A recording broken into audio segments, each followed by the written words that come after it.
Gunner Podcast. Get up, it's the Steve Gunner Podcast.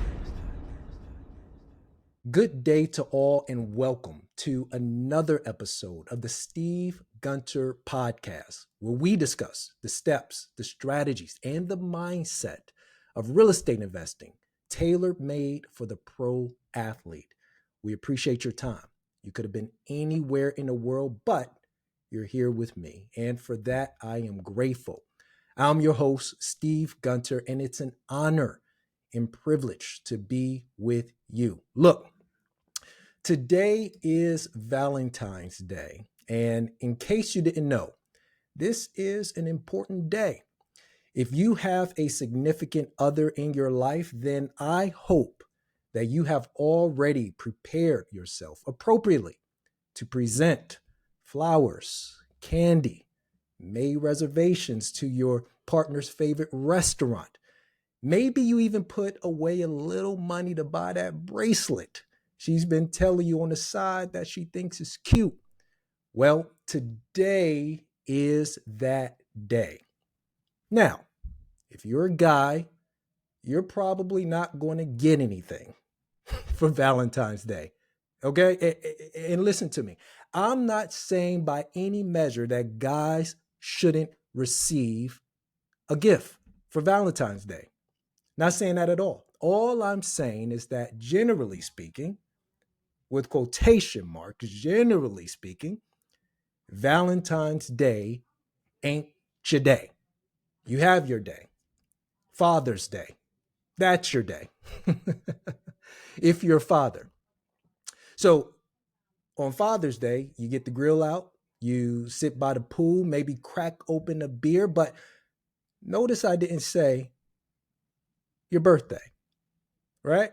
Because I'm just being honest. Maybe I probably shouldn't be saying this, but maybe your birthday is your only day.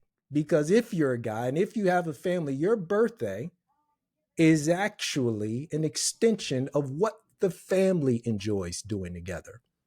So your birthday is family day. All right? It's okay. I promise. I'm not complaining. In fact, I enjoy my birthday all the time, every year.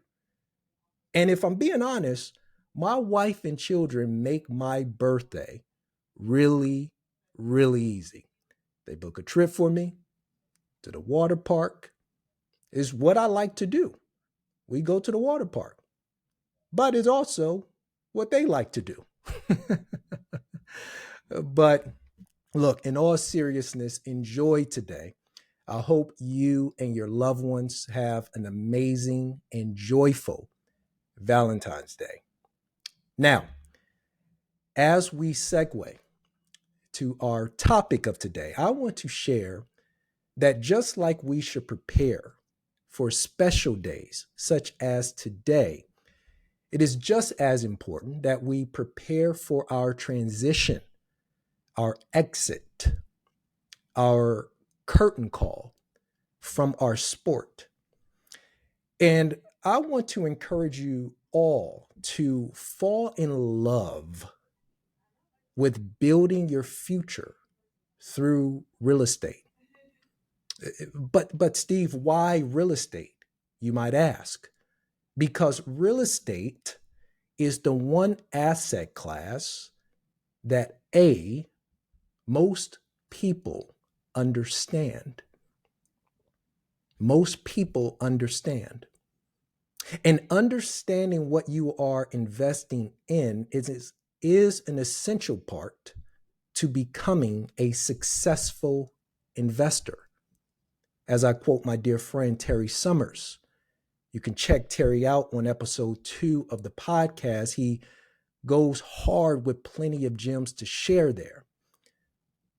But one of the most important points is understanding what you are putting money towards. But then number 2, it is scarce. Last time I checked, they weren't making any more real estate. That parcel of land will literally be there forever. Now, the structure that sits on top of that land could change. But when you own real estate, excluding condominiums, you own the structure and the land underneath. Scarcity creates value. Don't forget that. Number 3, real estate has made more millionaires than any other asset class on the face of planet Earth. It's a fact. You got a lot of living things that rely on the land that you're currently standing on.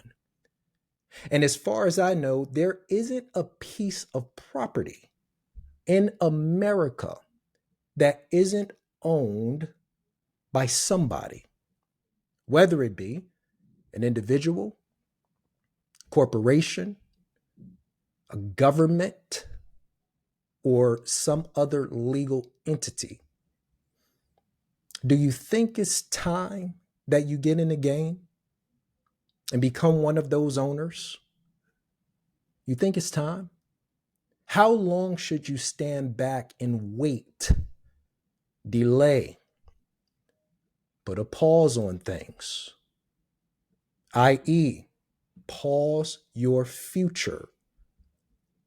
It's time to get off the sidelines and get in the game. And then lastly, shameless plug, I'm a real estate agent and an investor. It's the business that I do. But more importantly, it is the asset class that I know, that I understand so well, I can teach. And as a result, I can share this insight with you. And so if you haven't had the opportunity to listen to the past few episodes we dropped, I want to strongly encourage that you tune in. Ben Moss and Terry Summers were absolutely phenomenal, bringing tons of value to the pro athlete about how to build their investment portfolio. It's extraordinary. Speaking of which, the first guest we had on was Ben Moss, big time agent in the Miami, Florida market. Ben does big deals. He represents over 600 athletes and entertainers with their real estate needs. He's the author of the Real Estate Playbook for pro athletes, and he's a major investor himself. And I'm going to give you guys a nugget that Ben dropped. He's a rather simple, practical, and reasonable person. And he talked about how instead of being the athlete, perhaps who's on a rookie contract, looking to impress everyone else and buy some huge mansion, why not live below your means and purchase that, I don't know, $400,000 house, $500,000 house? Yes, we get it. We know you have the income where you can buy something for greater than that. You got the income now.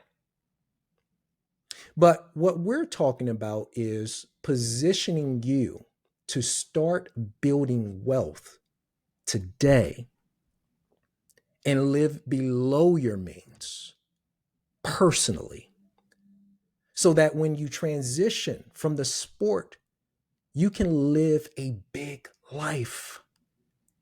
You can interpret that however you choose. But the message, while it isn't sexy, it's real, it's honest, it's true.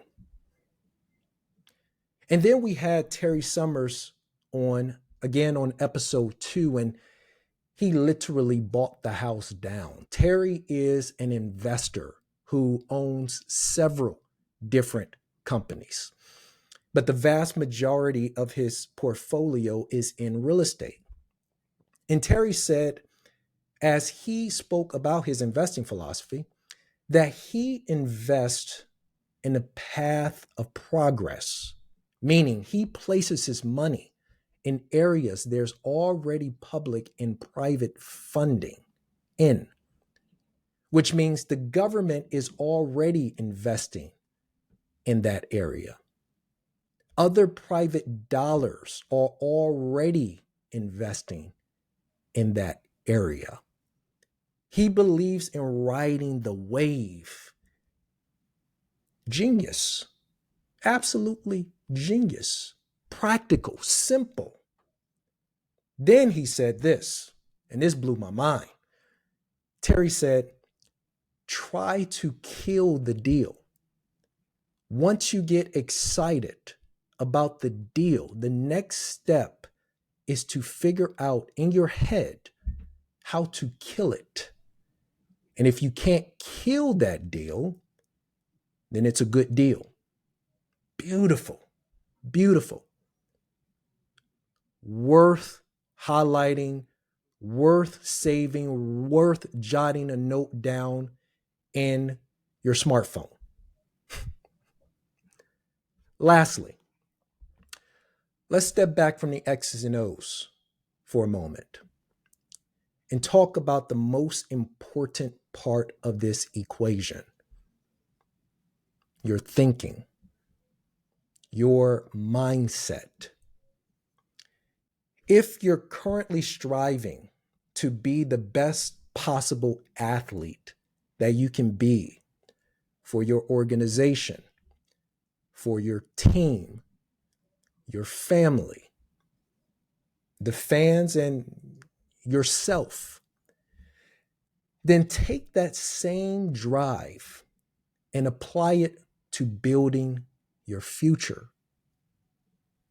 Nothing happens overnight. And I promise you, this won't either. It's going to require you to assemble a great team who want to see you win. Patience and the ability to endure, even during challenging times, I dare say. Because I assure you, it's not going to be great all the time, right? It can't be. But it's going to get you somewhere. That's important to note. It's also going to require you to change your spending habits. Too much spending will eventually lead you back to where you were. We got to shape up. We got to get smart. We can't be blowing money on every car we see. We can't be spending money on every single chain, bracelet, watch we like. Right? Even you have to be conscious about how you allocate your resources. But then we have to keep things in perspective. Clear perspective. It's not about what's going to make you the next real estate mogul. Although if that happens, that's great. It's about what will bring you peace. That's right. Peace. Let that mantra be our aim. One of stability. One of contentment. A mantra of freedom.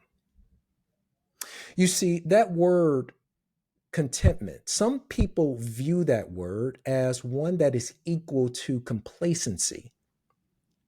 And it's not the same thing.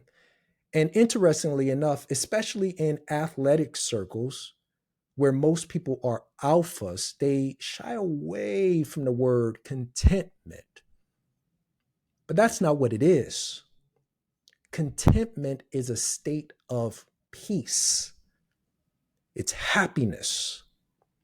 It's non-attachment because you are fulfilled by who you already are. You're not trying to be someone or something else. The ironic thing about success is that in order to achieve success, you have to first achieve contentment. Then you can really begin to make strides.